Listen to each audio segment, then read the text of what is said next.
여러분 모두를 축복합니다. 우리가 코로나19라는 것 때문에 우리 장로님들도 많이 걱정을 하고 좀 띄엄띄엄 앉으시면 좋겠다라고, 그래서 제가 우리 교육자들한테 얘기를 했어요. 최대한 거리를 띄우도록 하자 그랬는데, 우리 찬양대 다 마스크 끼십시오. 지금이라도 다 마스크 끼시고. 그래서 우리가 오늘 이렇게 많이 좀 안내하시는 분들이 최대한 이렇게 뛰어앉도록 이렇게 앉으셨는데, 아무튼 이 코로나19가 하루속히 빨리 이렇게 물러가게 종식되고 백신이 개발되어야 이게 정상적으로 갈 것 같아요. 그래서 계속 이런 것이 오래 갈 것 같다라는 그런 느낌이 들고, 아까 제가 우연히 YTN 그 방송을 봤는데, 저 용인의 합동축 우리 교단에 우리 후배인 것 같아요. 마크가 붙었는데 30몇 명 개척교회인데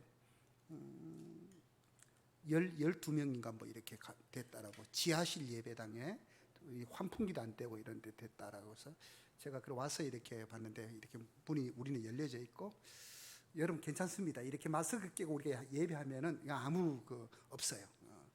그래서 오늘 저희들이 식사도 안 하기로 했고, 원하시는 분들은 교회 컵라면을 좀 사다 놨습니다. 원하시면 갖고 가서 드시면 되겠습니다.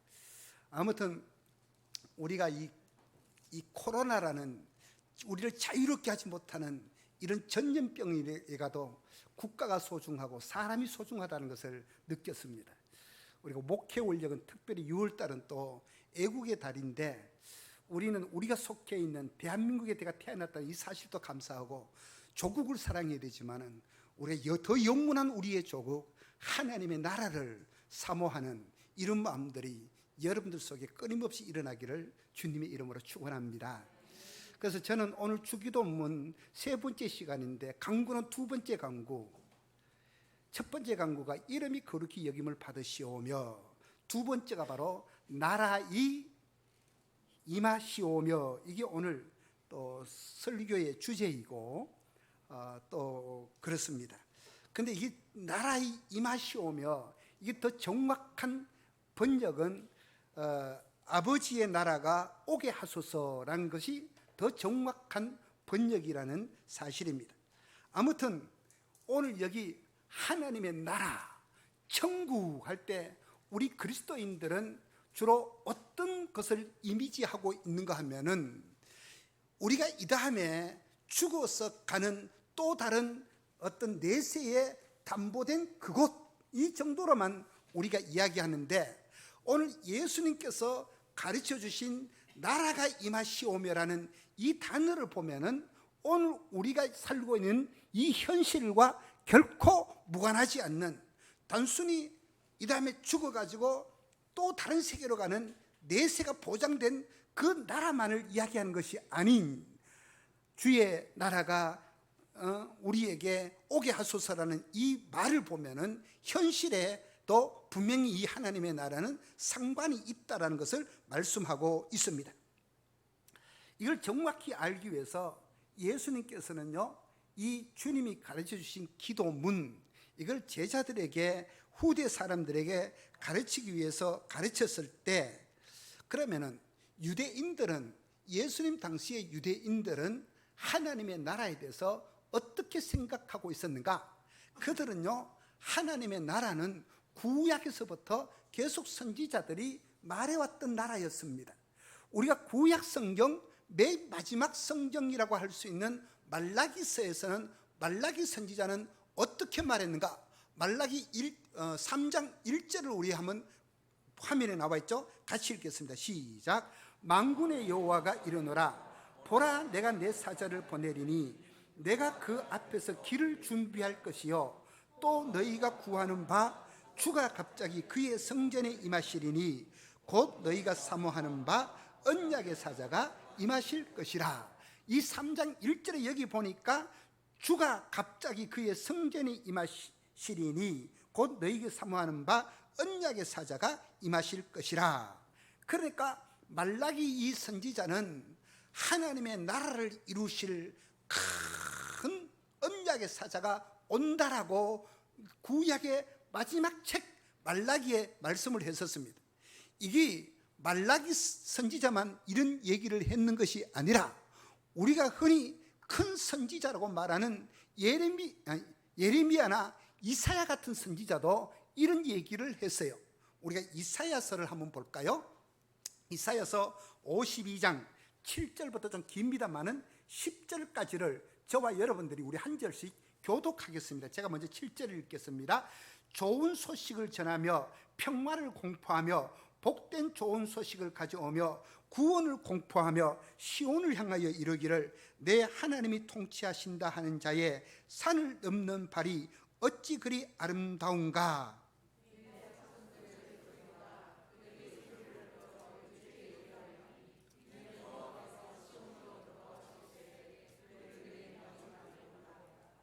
너 예루살렘의 황폐한 곳들아 기쁜 소리를 내어 함께 노래할지어다. 이는 여호와께서 그의 백성을 위로하셨고 예루살렘을 구속하셨음이라.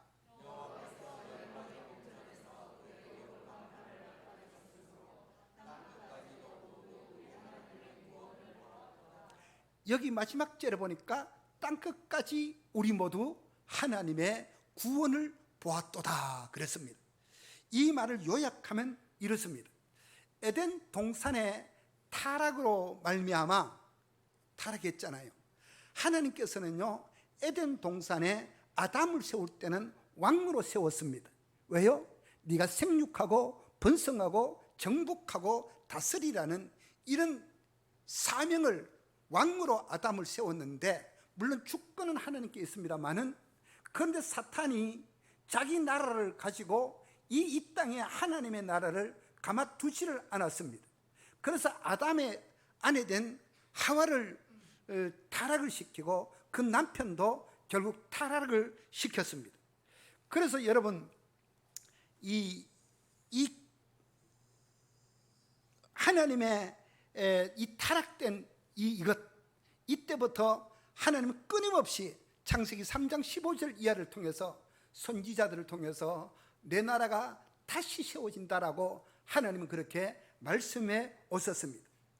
이 구약에 쭉 내려오다가 400년간을 말라기서로 끝나면 바로 올 줄 알았는데, 말라기서에서 마태복음이 이어지기까지는요 400년의 신약과 구약의 중간기가 있었습니다. 이 중간기 속에는 어쩌면은 굉장히 어두운 시기지만은 어두운 시대에 하나님의 나라가 이 땅에 어떻게 임하는가, 그걸 기다리는 메시아 대망 사상이 굉장히 팽창해 있을 때였습니다. 그러다 보니까 이때 이제 사람들은 언제 하나님의 나라가 임할 것인가? 이스라엘 사람들은 하나님의 나라가 실제 나라로 임해가지고 우리가 억압받고 있는 로마 나라로부터 우리가 해방되는 그날을 기다리고 있었어요. 그런데 예수님이 제자들에게 기도문을 가르쳐 주시는데 나라가 임하시오며 그랬습니다. 어쩌면은요 이건 그 당시 제자들도 머리가 팍 뛰었었을 겁니다. 왜? 나라가 임한다는 이런 기도를 받고 난 후에 이 제자들은 예수님께서 예루살렘에 십자가 지러 가실 때도 주여 당신의 나라가 임했을 때 하나는 왼편에 하나는 오른편에 앉혀달라고 하는 거 보면은 예수님이 생각한 하나님의 나라하고 제자들이 생각하는 하나님의 나라는 다르다라는 것을 우리가 거기서 알 수가 있어요. 아무튼 과연 이 하나님의 나라는 어떤 나라이고 오늘 이렇게 현실을 살아가는 우리에게는 먼 미래에 약속된 하나님의 나라인가, 이걸 한번 살펴보도록 하겠습니다. 우선 이 성격에 대해서 볼 텐데 마가복음 1장 38절에 보면은 우리 같이 읽겠습니다. 시작. 이르시되 우리가 다른 가까운 마을로 가자. 거기서도 전도하리니 내가 이를 위하여 왔노라 하시고. 지금 마가복음 1장 이 말씀은요 예수님이 하신 말씀인데, 예수님께서 이 땅에 오신 목적이 뭐라고요? 이 성경에 보니까 뭐 때문에 왔었다고요? 내가 전도하러 오셨다라고 말씀합니다. 그러니까 예수님은 이 마을 저 마을을 향하여 그 걸음을 확대해 나가면서 나는 생명을 구하러 왔다라고 주님이 자신의 오신 목적을 이야기합니다. 마가복음 2장 17절에 보면 또 이런 말씀이 있습니다. 제가 읽어드리겠습니다. 예수께서 들으시고 그들에게 이르시되 건강한 자에게는 의사가 쓸데없고 병든 자에게라야 쓸데있느니라. 나는 의인을 부르러 온 것이 아니요 죄인을 부르러 왔노라 하시니라.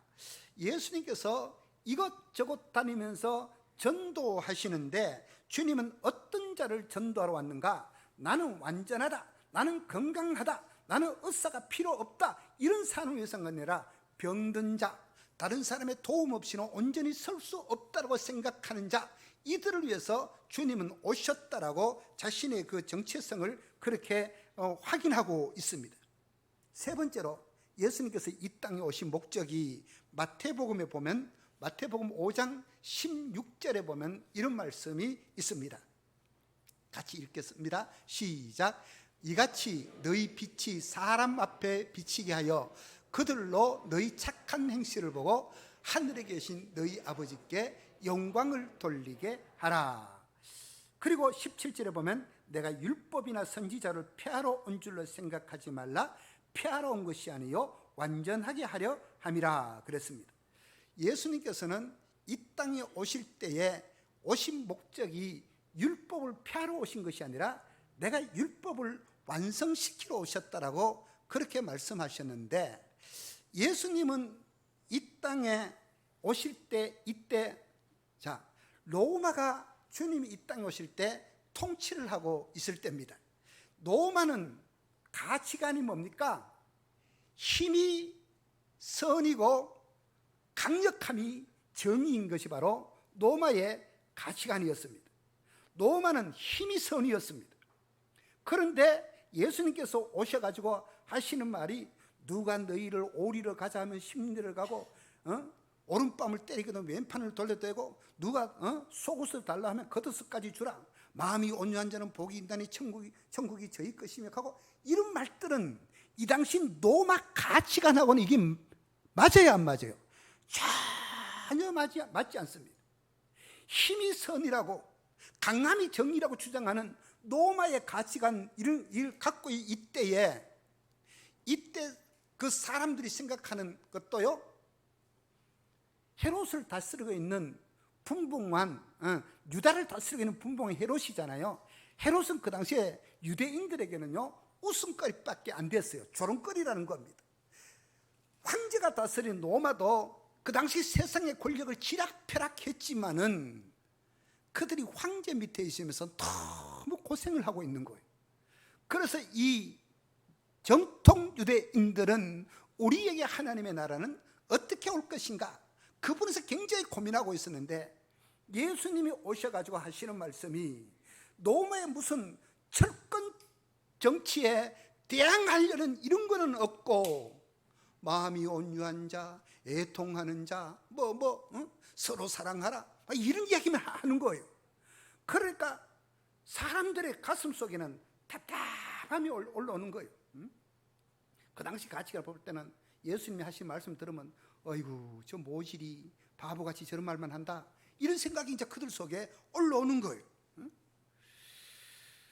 그때 예수님이 이런 말들, 그런데 우리가 총신 다닐 때 그 유명한 교수가 있었습니다.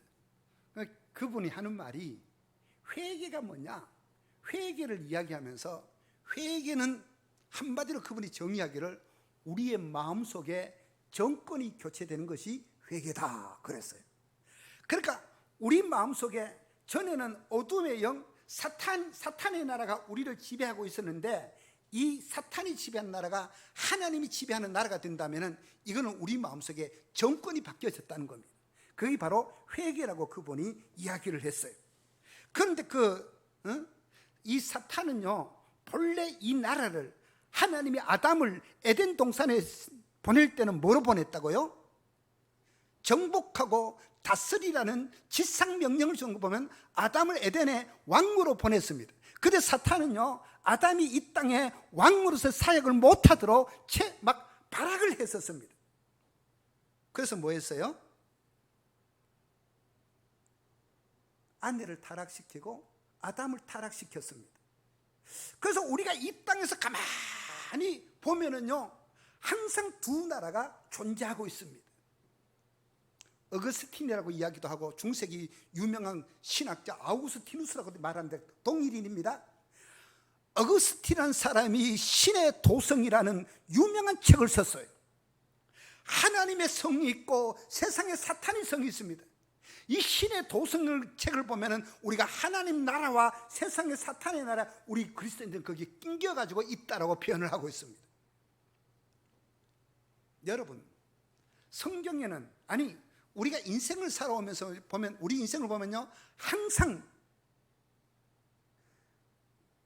그 어떤 사건의 가장 밑바닥에 들어가면은 하나님의 나라와 사탄의 나라의 충돌로 이것들이 맞물려져 있는 것을 볼 수 있어요.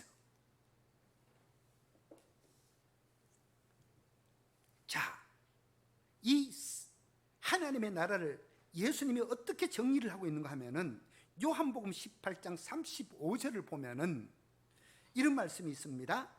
빌라도가 대답하되 내가 유대인이냐? 내 나라 사람과 대제사장들이 너를 내게 넘겼으니 네가 무엇을 하느냐? 그랬습니다.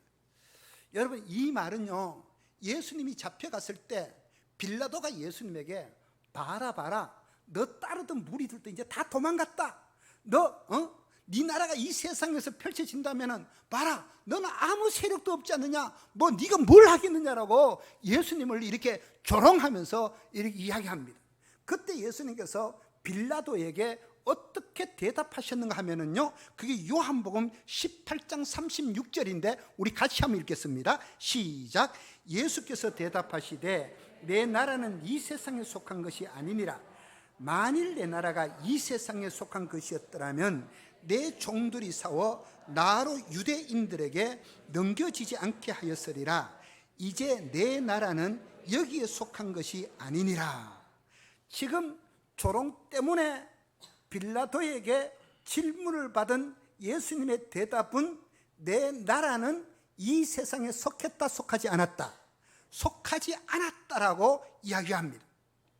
정확한 구분을 하는 겁니다.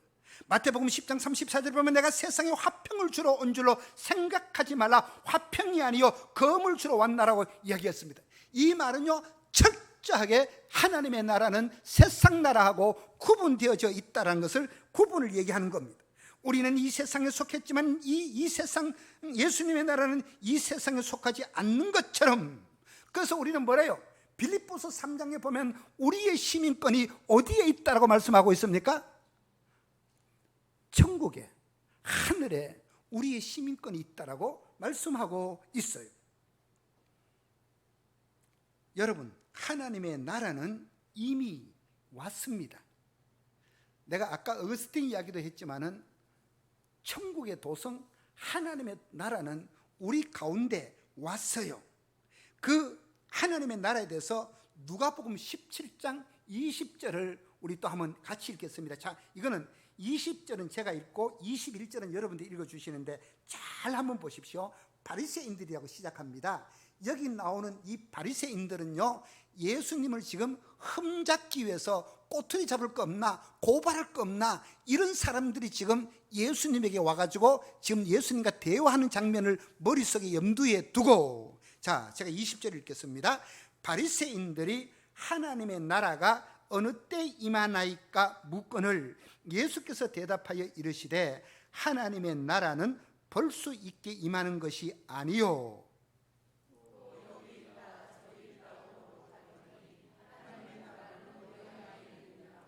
자, 이 말이 뭐냐면 저 앞을 봐주십시오. 우리가 이 말을 잘 이해를 하려고 하면은 유대인들의 그 토론의 문화를 알아야 되는데, 유대인들은 항상 말하는 사람, 화자라 그러죠. 말하는 사람이 이렇게 서 있다면은요, 그러면 듣는 사람들은 말하는 사람의 중심을 해가지고 빙원을 둘러가지고 이렇게 서 있는 거예요. 유대인들은 이렇게. 그래서 예수님께서 이제 이 바리새인들과 대화를 하는데, 바리새인들은 예수님을 꼬투리를 잡으려고 이렇게 딱 와서 하나님의 나라가 어디 있느냐라고 물었습니다. 그때 예수님께서는 이 바리새인들을 향하여 하나님의 나라는 우리 성경에 보면 뭐라 그려놨습니까? 너희 안에 있다라고 그려놨어요. 그러니까 우리가 너희 안에 있다 그러니까 이 말을 갖고 in my heart, 우리 마음속에 있다라고 이렇게 이제 이 성경을 해석을 해버리는데, 물론 그 말이, 근데 그럼 과연 여기 마태복음 10장에서 자기를 흠잡으러 온 그 바리새인들을 향하여 예수님께서는 하나님의 나라는 너희 마음속에 있다라고 이렇게 이야기했었을까요? 이건 아무리 봐도 좀 안 맞잖아요. 제 말 이해되셨습니까, 여러분? 그러면은 이걸 영어 성경에 내가 한 열 몇 가지를 내가 쭉 한번 봤어요. 그러니까 그 너희 안에 있다라고 할 때 그 너희 안이라는 말은요, within you, 너희 안에. 또 어떤 성경에 보면 among you, 너희 가운데 있다. 그러니까 이걸 지금부터 잘 들어야 되는데, 예수님께서 하나님의 나라가 너희 안에 있다고 할 때 그 말하는 화자, 그리고 말을 듣는 청자들이, 청자가 사람 이름이 아니고 말하는 화자가 있다면 삥 둘러서 있는 사람들이 한테 하나님의 나라는 너희 안에 있다는 말은, 그 하나님의 나라는 지금 누구를 얘기할까요? 예수님 자신을 이야기하는 겁니다. 하나님의 나라가 언제 오느냐? 봐라, 하나님의 나라는 이미 와 있다. 하나님의 나라는 너희 안에 있다. 이 말은 내가 바로 누구라고요? 하나님의 나라로 이 땅에 왔다는 겁니다. 그걸 이야기하는 겁니다. 오늘 하나님의 나라는 어디 있어요? 믿습니까, 여러분? 그래서 여러분, 이 하나님의 나라는 이미 와 있지만은 이 나라는 완성되지 않았다는 겁니다. 우리 속에 와 있는 하나님의 나라는, 이건요 점점 점진적으로 이 나라는 커져가고 있다는 것을 이야기하고 있습니다. 요한 계시록에 보면 아멘 주 예수여 오시옵소서, 그건 완성될 하나님의 나라를 이야기합니다. 하나님의 나라는 예수님이 이 땅에 오실 때 하나님의 나라가 이 땅에 왔어요. 그 다음에 그 나라는요, 이 다음에 완성될 하나님의 나라가 있는데, 그 완성될 하나님의 나라 속에 현재 누가 있다고요? 우리가 끼겨져 있다는 겁니다. 이게 바로 하나님의 나라는 우리 안에 계속 확대되어져 있는 점진성이라고 표현합니다. 나라란 말이 헬라어로 바실레이아라는 단어를 사용을 하고 있는데, 이 나라, 이 바실레이아라는 말은 왕국이란 말인데 하나님의 통치가 세워지는 것을 이야기하는 겁니다. 저는 여러분들의 가슴 속에 하나님의 나라가 정말 튼튼하게 세워지기를 주님의 이름으로 축원합니다. 이거는 예수님을 영접하고 믿는 순간 덜커덕 완성되는 나라가 아니라 점점 확대되어지고 점점 완성으로 가고 있는 것이 바로 하나님의 나라라는 겁니다. 그래서 여러분, 사람은요 중립지대는 존재하지 않습니다. 내가 하나님의 통치 밑에 있든지 내가 사탄의 세력 밑에 있든지 둘 중에 하나라는 겁니다. 저는 참 이 설교를 준비하다가 하나님의 나라 이걸 하면서 올라오는 찬양이 하나 있었습니다. 그게 뭐냐 하면은, 가사가 내가 주인 삼은 모든 것 내려놓고 내 주 대신 주 앞에 나가 내가 사랑했던 모든 것 내려놓고 주님만 사랑해. 이게요, 내가 주인 삼은 모든 것 내려놓고 내 주 대신 앞에 나가 내가 사랑했던 모든 것 내려놓고 주님만 사랑한다는 것, 이렇게 찬양을 하는 사람, 이렇게 진짜 고백할 수 있는 사람만이 그 마음에 정권이 바뀐 사람입니다. 우리 이거 반주 없이 한번 불러볼까요? 되돌이표 안 가고 바로 부르겠습니다. 저 따라오십시오. 내가 주인 삼은 모든 건 내려놓고 내 주 대신 주 앞에 나가 내가 사랑했던 모든 건 내려놓고 주님만 사랑해. 다시 내가 주인 삼은, 내가 주인 삼은 모든 건 내려놓고 내 주 대신 주 앞에 나가, 내가 사랑했던 모든 건 내려놓고 주님만 사랑해. 주 사랑 거친 풍랑에도 깊은 바다처럼 나를 잠잠케 해. 주 사랑 내 영혼의 반석, 그 사랑 위에 서리. 여러분, 정말 우리는요, 멀고 험한 이 나그네 인생길을 가면서 정말 우리는 하나님 나라의 그 나라를 사모하고 그 나라가 오늘 여러분의 가슴 속에 임해지기를 주님의 이름으로 축원합니다. 우리는 아직도 그리스도의 십자가 밑에 내가 내려놓지 못한 것들, 우리의 삶의 영역에 내려놓지 못한 것들이 있다면 그건 하나님의 나라가 아니라는 겁니다. 여러분, 환경이 아무리 좋아도 거기에 하나님의 통치가 미치지 않으면 그건 하나님의 나라가 아니에요. 여러분, 독도가 왜 우리 한국 땅입니까?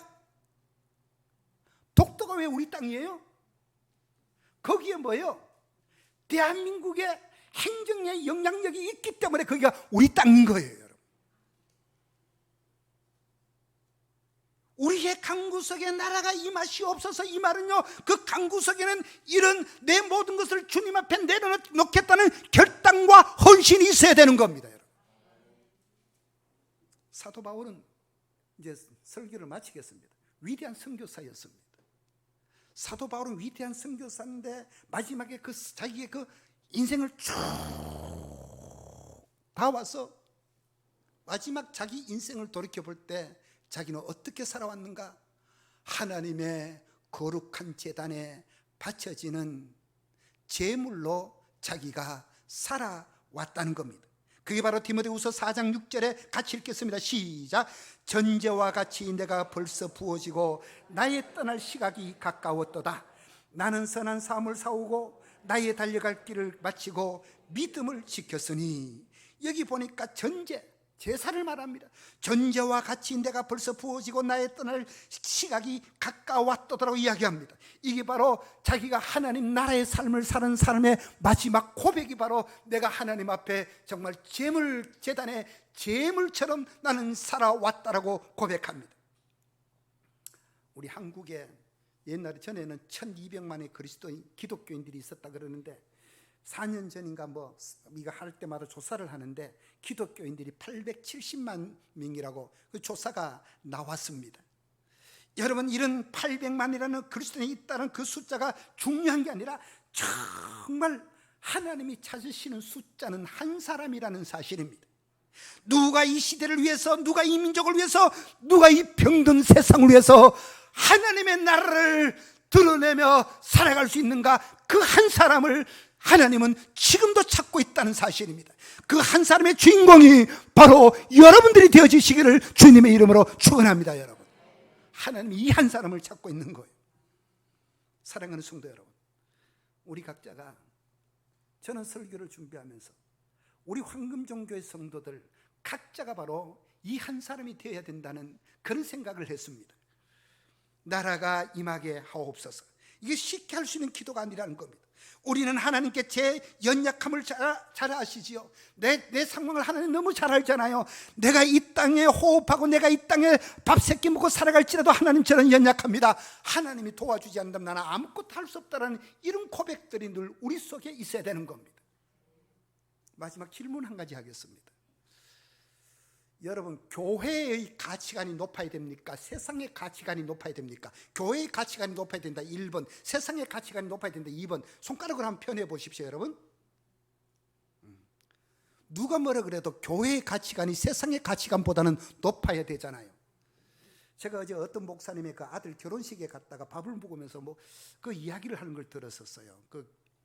요즘은 아주 사소한 시비 문제까지도 막 세상에 법정에 가가지고 재판을 한다 하고 변호사를 사는데 얼마 들었다 하고 그런 이야기를 하는데, 내가 밥을 먹으면서 한마디도 얘기 안 했지만 마음이 좀 깝깝하고 좋지 않는 것이 뭐냐, 내 생각에 이런 생각이 들어요. 우리는, 내가 이 설교를 준비하면서 느낀 건지 모르지만 우리는 하나님의 나라를 살아가고 있다 그러는데, 그러면 하나님의 나라는 교회를 통해서 이루어지는 것이잖아요.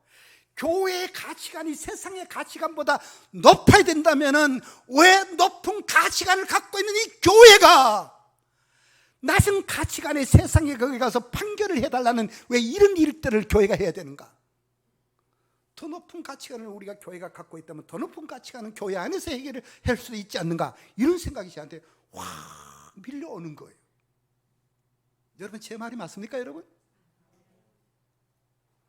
우리는 높은 가치관을 갖고 있으면서도 낮은 가치관, 천한 가치관, 사탄의 가치관에다가 교회의 높은 가치관을 거기다 기대는, 이런 어리석은 우도되지만 이건 죄라는 사실입니다. 사랑하는 성도 여러분, 교회의 작은 시시비비를 왜 세상에 법정으로 끌고 가는 거예요? 그건 교회에서 해결해야지. 오늘 우리는 하나님의 나라를 살아가고 있습니다. 아버지의 나라가 우리에게 오게 하소서라는 이 기도의 제목은요, 결코 쉬운 기도의 제목이 아닙니다.